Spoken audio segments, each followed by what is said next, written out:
إلا بالله. اللهم انفعنا بما علمتنا وعلمنا ما ينفعنا وزدنا علما وهدى وصلاحا وتقى يا رب العالمين.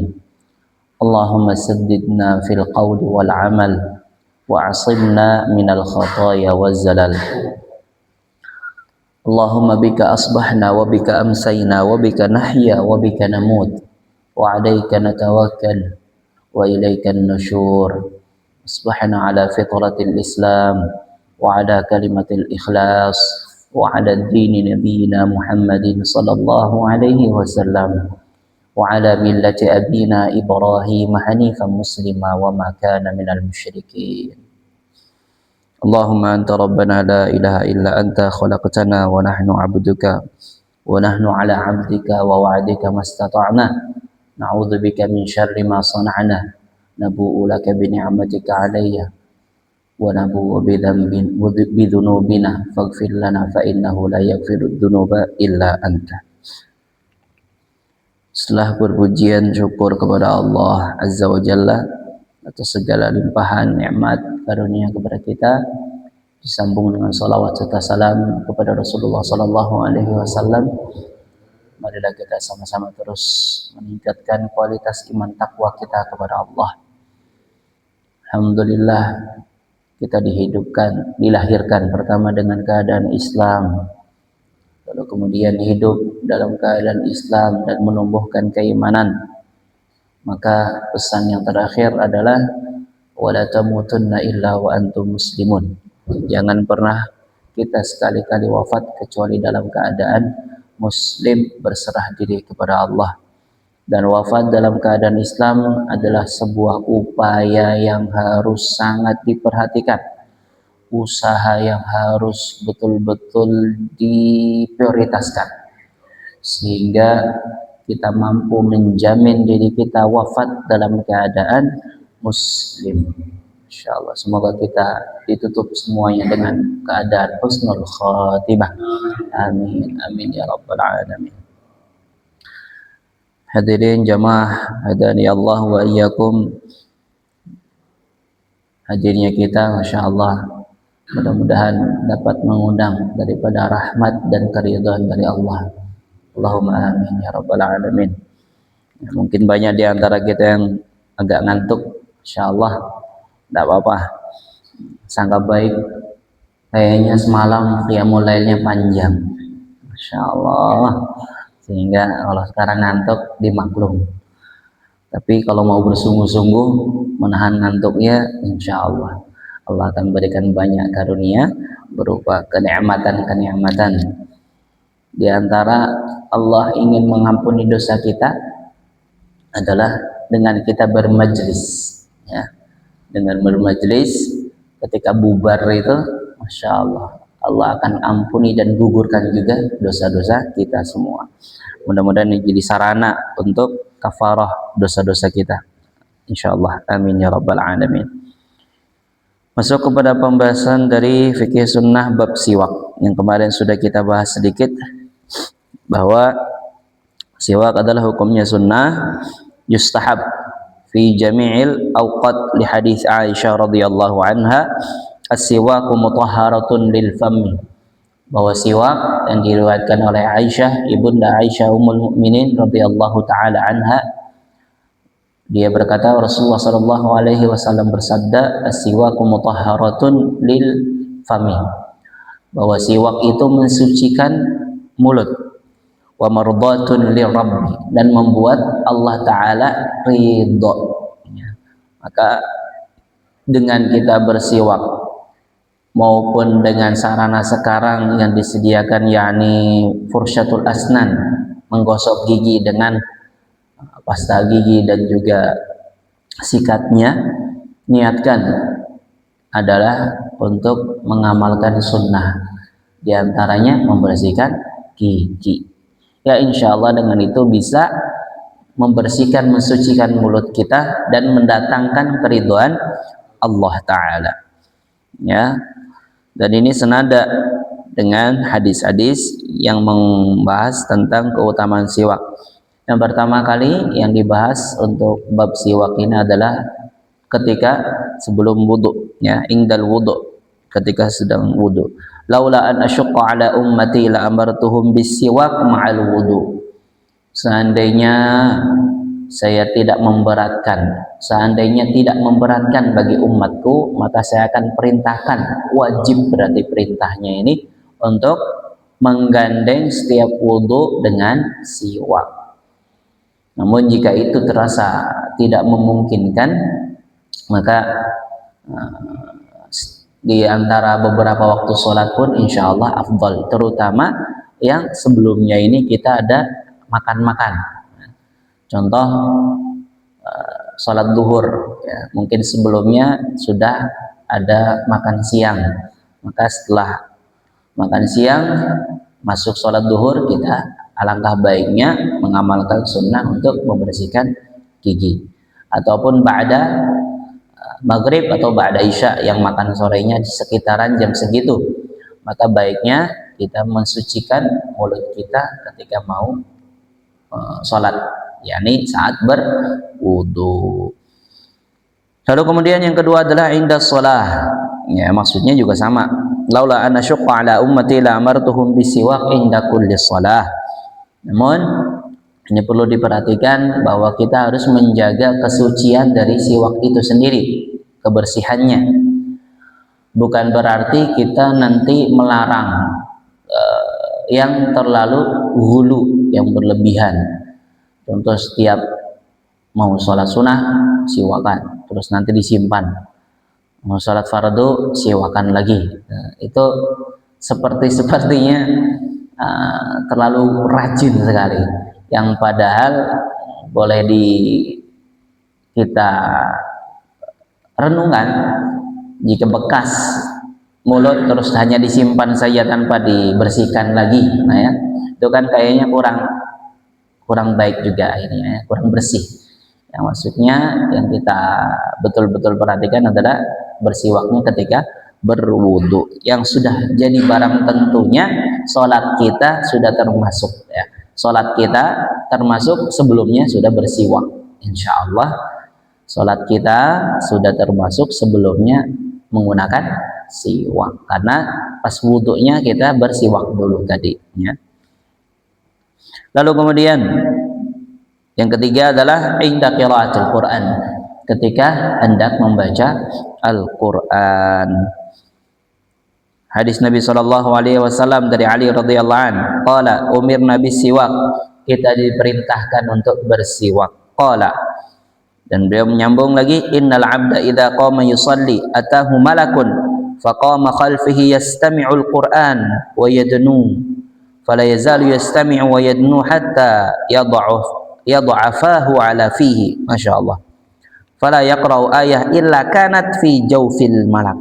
Allahu akbar. Jadi merinding bahwa sungguhnya seorang hamba ketika dia ingin mendirikan sholat, datanglah malaikat, dan malaikat itu berdiri di sampingnya, ya.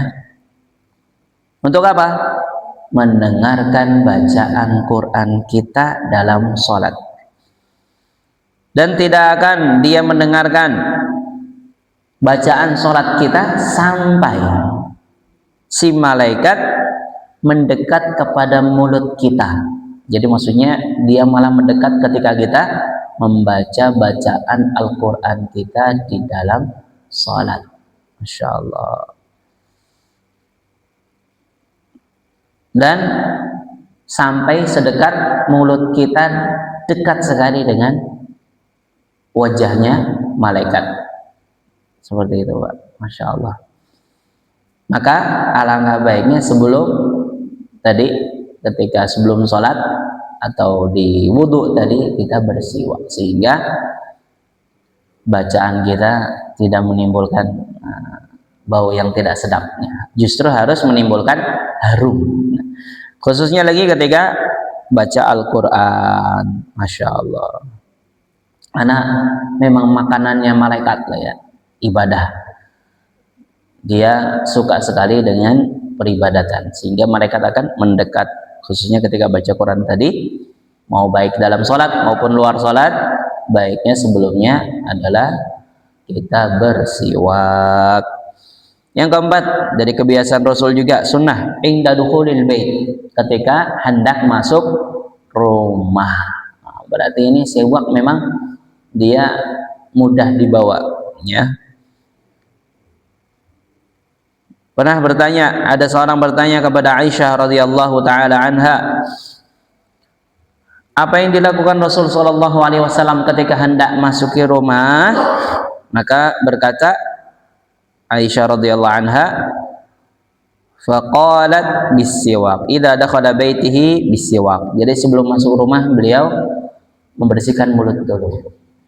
Nah, ini juga masya Allah, kepada Allah saja, kepada manusia berhadapan kepada manusia, mau ketemu istrinya saja beliau menjaga aroma mulutnya, terlebih kepada Allah Azza wa Jalla. Ini juga bagian dari sunnah. Monggo sekiranya memang bisa, mampu, itu juga diperbolehkan. Yang kelima, masuk dalam nomor kedua juga, yang dimana dia adalah inda qiyamus salatul lail, ketika melaksanakan sholat malam, ya. Jadi sholat malam kita juga sama, dimana ketika orang bangun tidur itu mungkin ada bau yang tidak sedap dari mulutnya, karena dia penguapan dari lambung, ya, penguapan dari lambungnya, sehingga alangkah baiknya untuk membersihkan diri dengan siwak sebelum sholat malam. Yang berikutnya masih tentang bebersih, khususnya ketika hari Jumat tiba lah, ya. Apakah memotong? Ini ada pertanyaan. Apakah memotong kuku, memotong kumis, merapikan jenggot, mencabut bulu ketiak, dan membersihkan rambut-rambut, khususnya rambut kemaluan, adakah waktu yang ditentukan? Gimana Pak? Jawabannya apa? Nah, sunnahnya memang ada ketentuan tadi, ya, sebelum Jumat kita rapikan semua. Namun ternyata ada batasannya, ya. Wa yanbaghi alla yatruka syai'un min hadza aktsar min 40 yauman. Seorang harus memperhatikan perkara tadi, membersihkan kuku, kumis, merapikan jenggot, terus rambut-rambut di ketiak maupun kemaluan, jangan sampai melebihi dari 40 hari. Nah, ini dalam hadis Nabi SAW yang diriwayatkan Anas bin Malik berkata, "Wuqita lana fi qissi syarib wa taqlimil adfar wa natfil ibti wa halqil 'anah alla tatruka aktsar min 40 lailatan." Jadi membersihkan tadi semua tidak boleh lebih, masa waktunya melebihi dari 40 hari, 40 malam. Jadi betul-betul masya Allah diperhatikan kebersihan, kesucian dalam Islam. Yang berikutnya adalah bab i'fa'ul lihyah, menjaga atau merawat jenggot. Nah, ini bagi yang punya, bagi yang memiliki genetik tumbuh jenggotnya, maka dianjurkan dia untuk menjaga dan merawat jenggotnya. Di sini keterangannya lumayan. I'fa'ul lihyati wajibun 'alar rijal. Seorang yang dia bisa tumbuh jenggot, hukumnya wajib merawatnya, ya.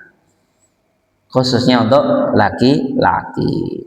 Sebagaimana sabda Nabi sallallahu alaihi wasallam, amara Nabi sallallahu alaihi wasallam bi'ifa'iha wal amru lil wujub wa laysa hunaka qarinatun tasarrufuhu ila nadbi. Wah, masyaallah. Perintah ini menunjukkan kepada kewajiban, bukan hanya sekedar sunnah. Sebagaimana sabda Nabi, khaliful musyrikin, tampillah beda dari orang-orang musyrik yang mereka memotong jenggot dan memelihara kumis. Nah, ini ya. Jazu syawarib wa arkhu al-lihi khaliful majus, memelihara potonglah, ini ada fi'il amr, potonglah si kumis dan juga peliharalah jenggot untuk menyelisihi, membedakan diri kita dengan orang majusi. Masya Allah. Dan ini bagian daripada ketaatan kepada Allah dan Rasul, karena syaitan dia akan mengganggu manusia. Wala amurannahum falayughayyirunna khalqallah, syaitan akan memerintah, menggoda untuk merubah-rubah ciptaan Allah yang telah diberikan kepada kita. Maksudnya di sini adalah syaitan dia akan terus membisiki kita agar merubah ciptaan Allah. Apa itu? Ya, sulam alis kah? Lalu kemudian apa lagi? Operasi plastik, operasi dagu, operasi bibir, ya, perempuan macam-macam pokoknya. Maka ini adalah betul-betul dari godaan syaitan yang harus kita waspadai. Terkecuali yang ingin menjaga ciptaan Allah. Contoh misalkan kebutuhan merapikan gigi lah ya, dimana kalau gigi berantakan kan nggak indah, terus kalau makan kayaknya kurang nyaman.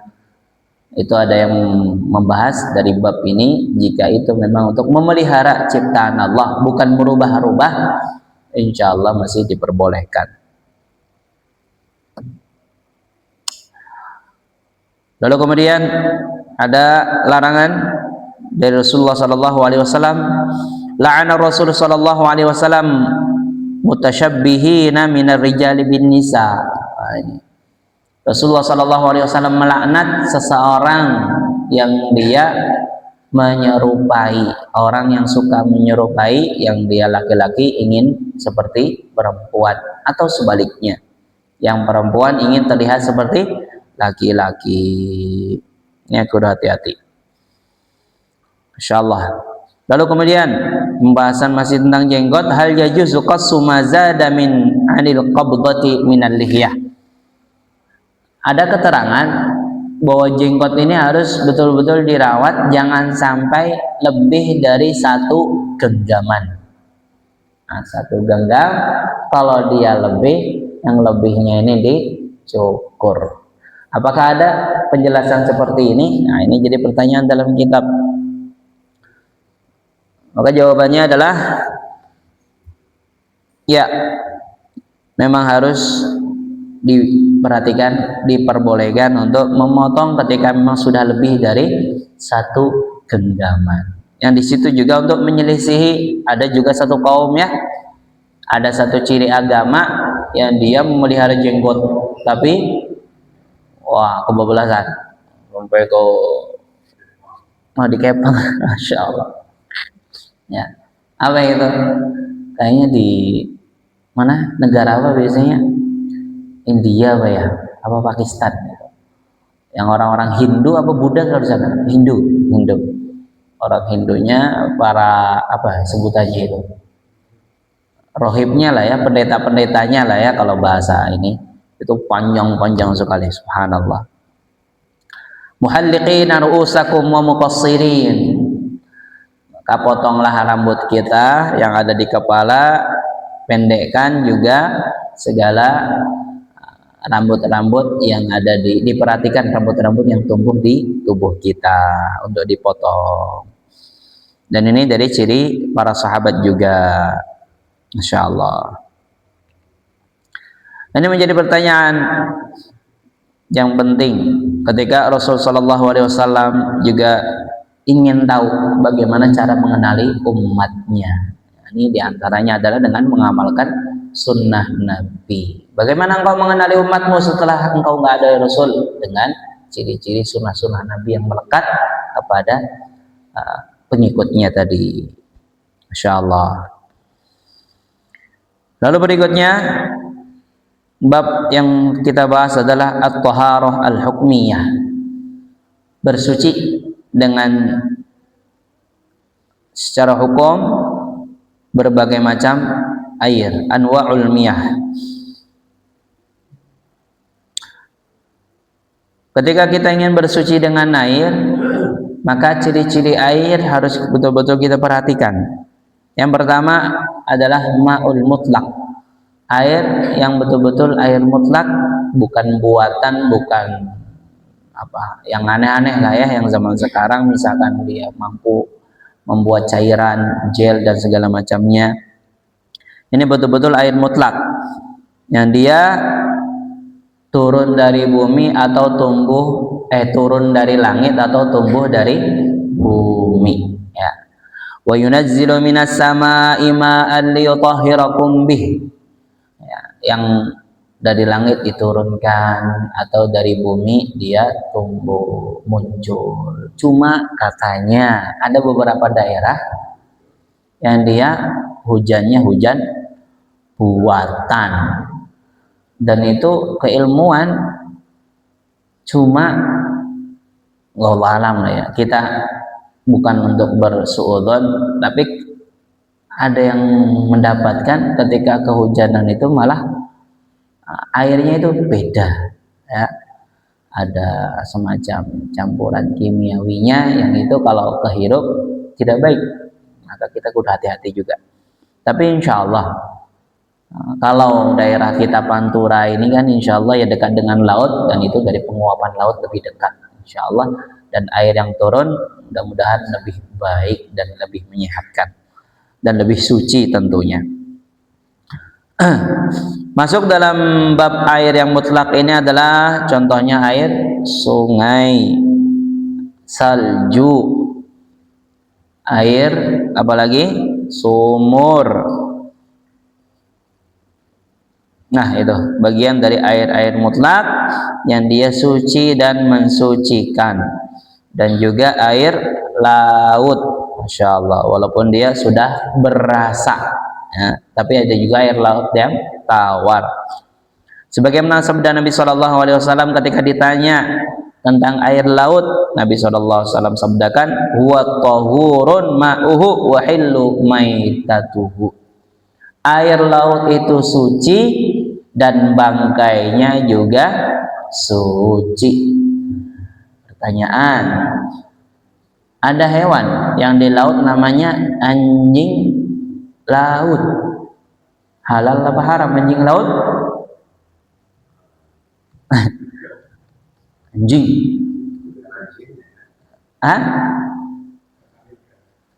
aslinya apa? Aslinya ya ikan.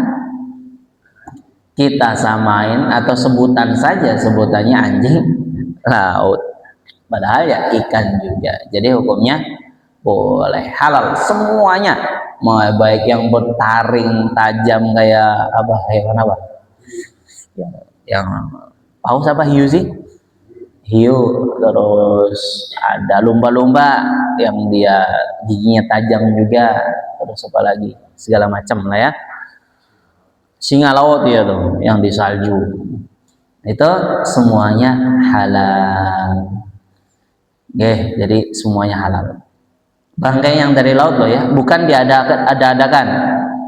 Contoh, ada yang ini sengaja waktu itu pertanyaan dari jamaah, so, kalau bangkai yang udah ngambang, misalkan ayam, burung, karena tenggelam, karena mati di laut, terus nemu, halal enggak katanya gitu, ya tetap itu hukumnya haram, nggak boleh ya. Yang maksud di sini memang penghuni laut ya, yang segalanya jadi halal walaupun sudah jadi bangkai.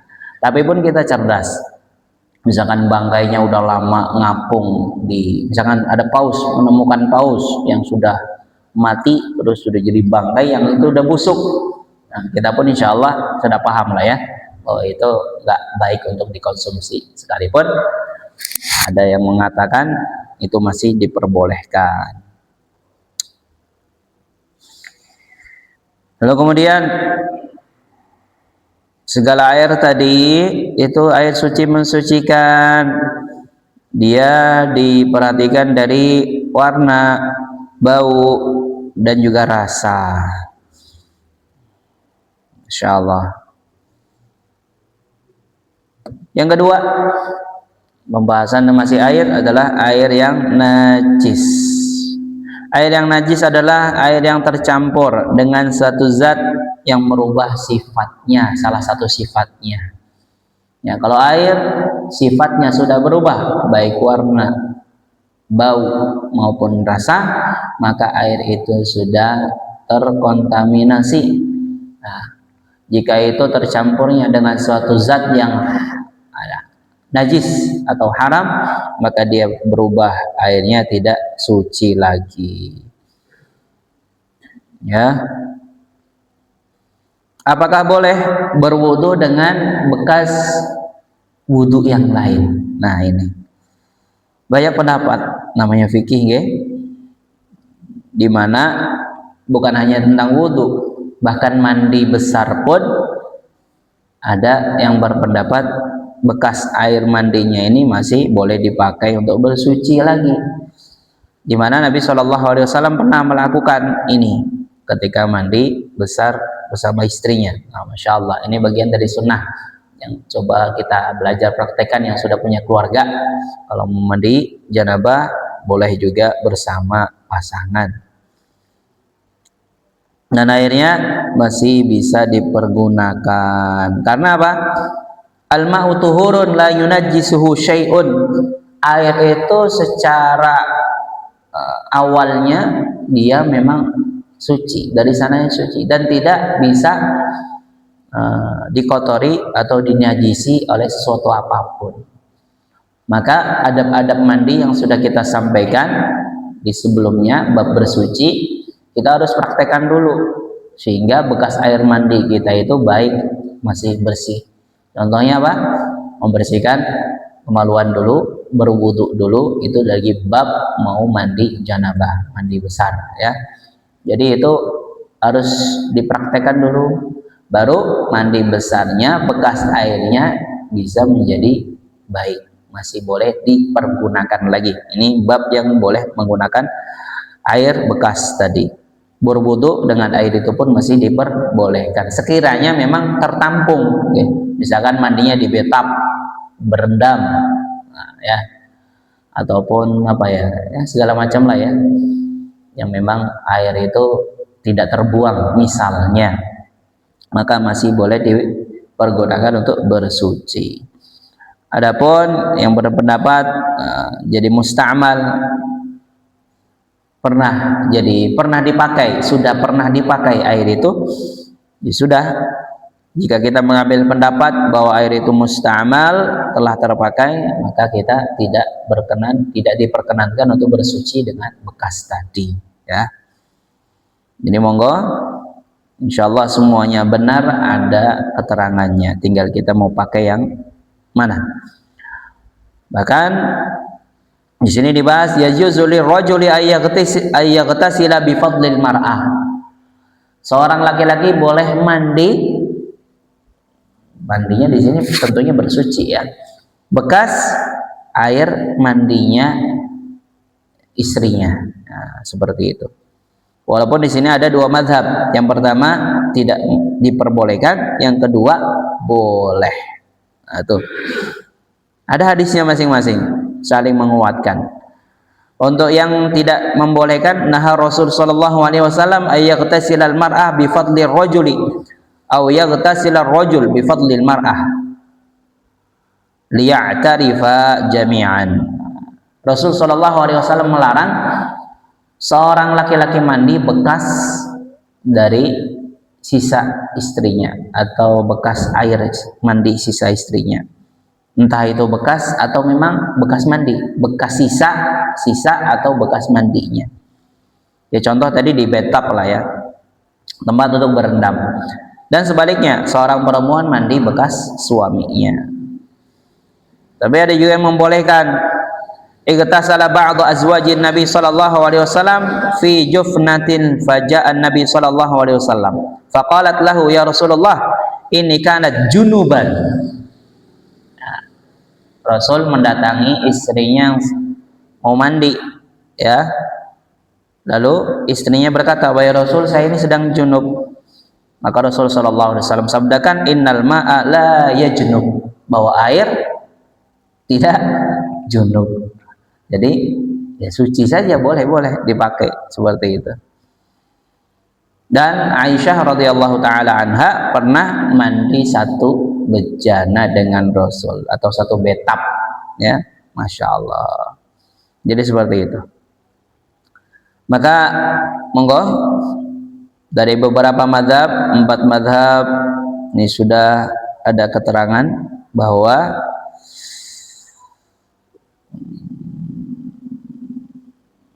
boleh dipergunakan dua-duanya, silakan berpegang diantaranya, yang penting tahu tentang keilmuannya tadi, ya. Keilmuan khususnya sebelum mandi tadi, membersihkan dulu kemaluannya, baru wudu, maka insya Allah mandinya ini tidak tidak jadi kotor seperti itu. Memang hanya untuk bersuci. Alhamdulillah. Yang berikutnya, yang terakhir adalah membahas bab wudu. Al-wudu lughatan minal wida'ah wa hiya nadhafah wan nadharah. Al-wudu bidhammi. Wudu secara bahasa dia artinya mensucikan, menjaga kebersihan. Secara istilah, isti'malul ma' 'alal a'dha'i makhsusah, menggunakan air untuk membersihkan organ tertentu. Ini wudu, ya. Secara istilah, penggunaan air untuk membasuh beberapa organ secara khusus. Apa saja yang hukumnya menjadi fardu untuk dibasuh? Wajah, kedua tangan, kepala, dan juga kedua kaki, ya. Ini dibasuh semuanya kecuali kepala. Kalau kepala diapakan, Pak? Diusap saja, ya. Dan ini menjadi hukumnya wajib ketika hendak melaksanakan sholat, sebagaimana dalil dalam kitab maupun sunnah. Dalam Al-Quran disebutkan, ya ayyuhalladzina amanu idza qumtum ilas salati faghsilu wujuhakum wa aydiyakum ilal marafiqi wamsahu biru'usikum wa arjulakum ilal ka'bayn.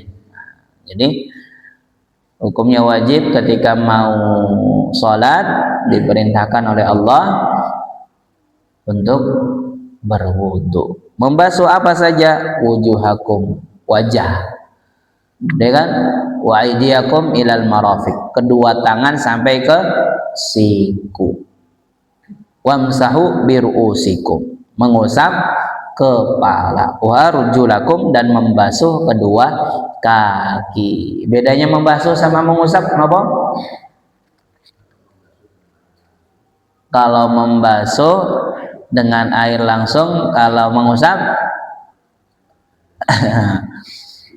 ya, mengusap dengan air. Nah, cirinya bedanya adalah ketika membasuh airnya mengalir.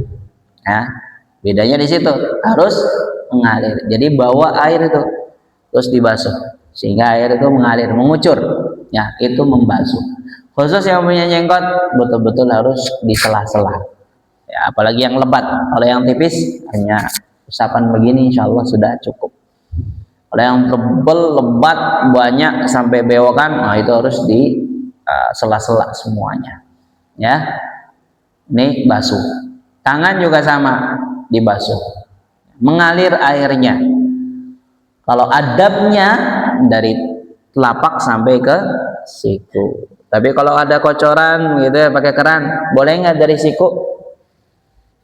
Set gitu, set, nah, siku sampai turun ke jari-jari, ya boleh saja. Cuma adabnya kurang sesuai dengan aturan ya. Kalau aturannya dari telapak tangan sampai ke sini. Kemudian mengusap juga di kepala rambut ya. Orang yang nggak punya rambut sudah profesor dokter udah habis itu ya, usap kepalanya ya, begitu. Nggak mesti rambut, karena di sini perintahnya adalah kepala yang diusap. Nah ini nggak perlu mengalir, cukup diusap saja. Kita basahkan tangan kita kemudian diusap. Kalau kaki pun sama ya, dari ujung kaki jari-jari sampai ke mata kaki. Kalau sebaliknya gimana? Ya boleh juga, kayak nendang gitu ya, set. Terus adabnya lagi adalah kanan dulu. Ya. Nabi Shallallahu Alaihi Wasallam selalu mengutamakan kanan, tayamun. Jadi organ kanan dulu, yang tangan kanan selesai 3 kali baru kiri 3 kali. Begitupun kaki 3 kali kanan, setelahnya baru kiri 3 kali. Sabda Nabi SAW tentang menguatkan bagian wudhu adalah la tuqbal salatun ahadukum idza ahdatsa hatta yatawadda. Tidak diterima salat salah satu di antara kita jika berhadas sampai dia berwudhu. Jika kita berhadas, hadas kecil maupun besar, hendak salatnya mau diterima, maka syaratnya dia harus bersuci dulu. Khususnya ketika hadas besar dia harus mandi, kalau hadas kecil cukup bersucinya dengan berwudu. Insyaallah. Innama umirtu bil wudu'i idza kuntu ila salati. Saya diperintahkan untuk wudu jika saya mau mengerjakan salat. Miftahu salati tahurun wa tahrimuha takbiru wa tahliluha taslim. Kuncinya salat adalah wudu, bersuci. Jadi seorang yang mau salat, agar salatnya bisa sempurna, maka dia buka dengan berwudu. Kuncinya itu pakai wudu. Dimulaikan sholat itu dengan takbir, tahrimuhat takbir. Ngerti nggak? Takbiratul ihram itu nawa. Takbiratul ihram. Di sini sebutkan tahrimuhat takbir. Pengharamannya dimulai dari takbir. Takbiratul ihram artinya apa? Takbir pengharaman. Kenapa haram? Haram apa? Ya, mengharamkan segala sesuatu hal yang mubah yang dikerjakan di luar sholat ya. Ketika sudah sholat, maka dia sudah takbir, maka dia sudah haram melakukan segala sesuatu ya, segala sesuatu, makan, minum, bicara, terus apa lagi, lain-lain lah ya. Banyak kegiatan mubah yang kita kerjakan luar sholat itu boleh, ketika sudah takbiratul ihram jadi haram.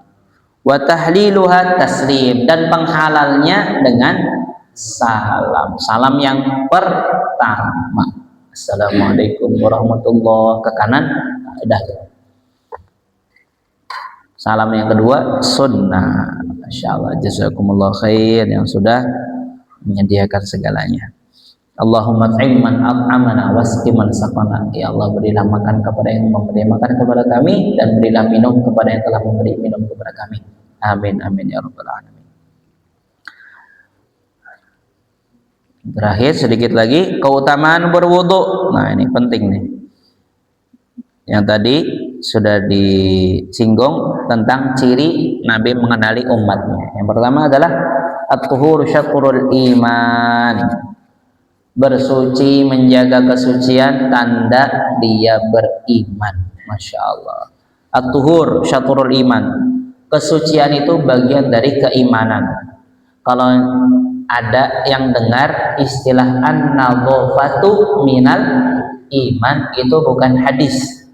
Itu adalah kata-kata, boleh dibilang kata-kata mutiara. Karena hadisnya adalah at-tuhur syatrul iman. Suci itu bagian dari iman. Suci pasti bersih. Bersih pasti suci nggih? Nah, boten ya. Bersih itu enggak pasti suci. Contoh Pak, itu ada teh Pak. Teh suci apa bersih? Bersih. Ya. Tapi tidak suci. Apalagi untuk mensucikan. Bersih. Insya Allah thayyib berarti bisa dikonsumsi. Ya. Jadi kalau orang bersuci insya Allah pasti bersih. Jadi cakupannya lebih lagi ya.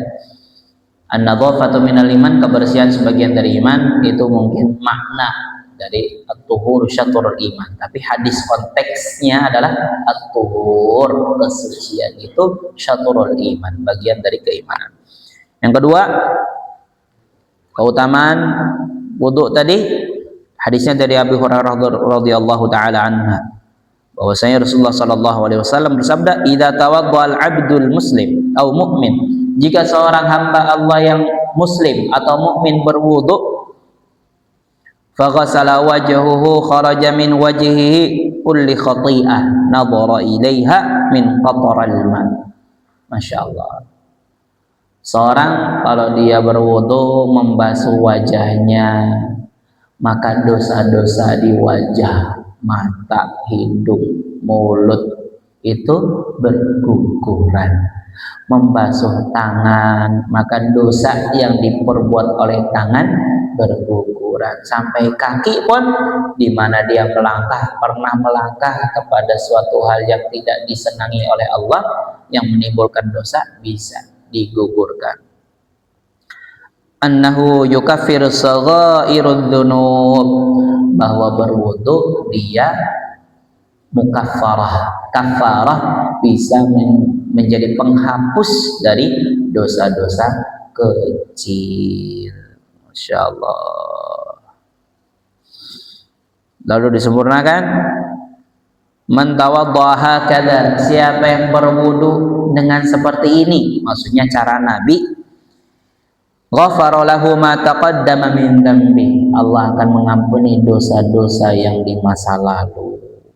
Wa kana salatuhu masyihi ilal masjid nafilah. Dianjurkan ketika setelah berwudu ada mengerjakan sholat sunnahnya. Masya Allah. Dan ini yang dipraktekkan oleh sahabat siapa? Yang dikenal Bilal.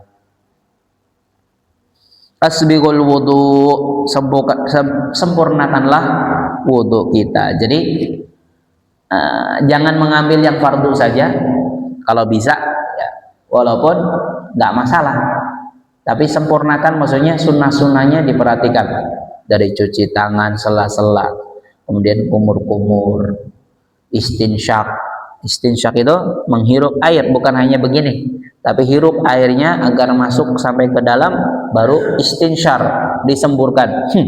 Ya, hirup sembur, hirup sembur, hirup sembur 3 kali. Jadi menyempurnakan tadi sampai pengulangan 3 kalinya juga diikutkan, bukan hanya organ yang sunnah, kumur-kumur, hidung tadi, kemudian apa lagi yang sunnah? Dari itu aja ya. Yang lainnya rukun harus disempurnakan, dan yang paling ininya tertib, paling akhir tertib, jangan dibolak-balik, jangan salah seperti itu. Masya Allah. Jadi kalau bolak-balik wudu ketika memang menjaga wudu, Masya Allah, ini bagian dari keimanan juga ya.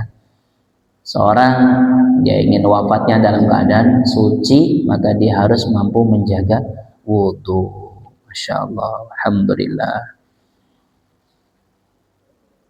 Man tawaddaa mithla wudu'i, siapa yang berwudu dengan cara wuduku, kata Nabi. Tsumma qama fa yusalli rak'ataini, kemudian dia mengerjakan 2 rakaat salat, la yahdutsu fihi ma nafsun, dia tidak berhadas sama sekali, ghufira lahu ma taqaddama min dzambi, Allah akan ampuni segala dosa-dosa yang telah dikerjakan di masa lalu. Begitu banyak peluang pengampunan dosa, penebusan dosa. Jadi monggo kita kuat-kuatkan, sabar-sabarkan ya. Ada rasa dingin kah, males, dilawan. Yang mudah-mudahan Allah memberikan kemudahan taufik kepada kita agar menjaga wudhu kita. Nah, yang terakhir sekali, ala adullukum ala ma yamhullah bihil khataya wa yarfa'u bihid darajat. Maukah saya beritahu, kata Nabi, suatu amalan yang bisa menghapuskan dosa-dosa, Allah menghapuskan dosa kita dan juga mengangkat derajat kita. Bala ya Rasulullah. Iya, tentu wahai Rasulullah. Apa itu? Asbighul wudu 'alal makarih wa kasratil khuttan ilal masjid. Masyaallah. Wa antadhiris shalah ba'da shalah. Fadzalikumur ribat. Yang pertama, asbighul wudu 'alal makarih. Menyempurnakan wudu ketika cuacanya nggak mendukung. Ngerti gak maksudnya, Pak? Lagi atis-atis kayaknya wudunya cukup yang fardu aja nggih. Rukun-rukun, wajah, tangan, kepala, basuh kaki, udah gitu. Tapi menyempurnakan wudu ketika masa yang kita nggak sukai, yang waktu dingin, itu bisa mendatangkan ampunan dan mengangkat derajat kita. Masya Allah. Jadi pembiasaan untuk menyempurnakan wudhu sejak kondisi biasa sampai kondisi yang tidak nyaman untuk bersentuhan dengan air, ini harus mulai dikuatkan, ya, mulai dikuatkan, dibiasakan. Kondisi nyaman lagi panas-panasnya ya, siang kita menyempurnakan wudhu, wah itu biasa kayaknya, insya Allah mampu. Tapi kondisi lagi dingin-dinginnya malam hari isya, apalagi bangun tidur subuh atau bahkan sebelum subuh itu tahajud, qiyamul lail, kita sempurnakan wudhu kita, masya Allah, insya Allah itu bagian dari pengampunan dosa dan diangkatnya derajat kita. Kemudian kasratil khutbah ilal masjid. Ini yang rumahnya agak berjauhan dari masjid, ini kabar baik. Setiap langkah Allah ampuni dosa dan diangkatnya derajat kita. Masya Allah. Yang pakai kendaraan tetap dihitung apanya, tiap tetes bensin, mudah-mudahan ya, masya Allah. Terus apa lagi, pakai sepeda, setiap kayuhan diayuhnya sepeda, itu insya Allah, mudah-mudahan Allah hitung dari pengampunan untuk kita dan diangkatnya derajatnya kita di sisi Allah Azza wa Jalla. Kemudian menunggu sholat kepada sholat berikutnya, ke sholat berikutnya itu juga pengampunan dosa dan diangkatnya derajat kita. Maka sekiranya waktu yang dekat di antara dua sholat, biasanya maghrib ke isya, kita nggak ada kepentingan, sudah itikaf di masjid, lanjut baca Quran, sholat sunnah dan lain-lain, atau bahkan membahas sesuatu perkara yang penting untuk urusan akhirat kita, ngobrolnya perkara yang penting untuk keimanan kita, itu juga diperbolehkan, gak masalah. Dan itu semua adalah ribat. Ribat itu ya apa ya, persiapan. Ribat itu persiapan, penjagaan diri kita dari maksiat juga, ya. Dan itu adalah jalan menuju surga, sebagaimana Bilal yang dalam hadis ditegur Rasul, ya Bilal, haddatsani bi arji amali amilathu fil Islam, inni sami'tu daffan 'alaika baina yadayil jannah. Masya Allah. Wahai Bilal, ceritakan padaku amalan yang kau kerjakan dalam awal mula engkau berislam. Sungguhnya aku mendengar terompah kakimu terdengar di surga. Masya Allah. Maka Bilal berkata, ma'alimtu amalan arja indi man anni lam utahhir tuhuran fi sa'ah minal laili aw naharin illa salaitu bidzalika tuhur maka tabali anna usalli. Masya Allah. Jadi saya tidak tahu amalan. Jadi masing-masing punya amalan khusus. Intinya seperti itu. Kalau Bilal, sahabat Bilal, dia setiap bersuci baik di malam hari maupun siang hari, setelah bersuci itu pasti beliau mengerjakan sholat 2 rakaat. Masya Allah. Mudah-mudahan ini jadi penyemangat untuk kita dalam menjaga kesucian kita. Barakallah, jazakumullah khair, ahsanal jaza. Mungkin ini yang bisa kami sampaikan. Mudah-mudahan segala yang baiknya bisa menjadi motivasi untuk kita dan semangat juga menyampaikan kepada saudara kaum muslimin lain yang belum hadir agar mereka bersemangat dalam menjaga kesucian mereka. Ini sama-sama kita akhiri dengan doa kafarah. Subhanaka Allahumma wa bihamdika asyhadu an la ilaha illa anta astaghfiruka wa atubu ilaik. Assalamualaikum warahmatullahi wabarakatuh. Wassalamualaikum warahmatullahi wabarakatuh.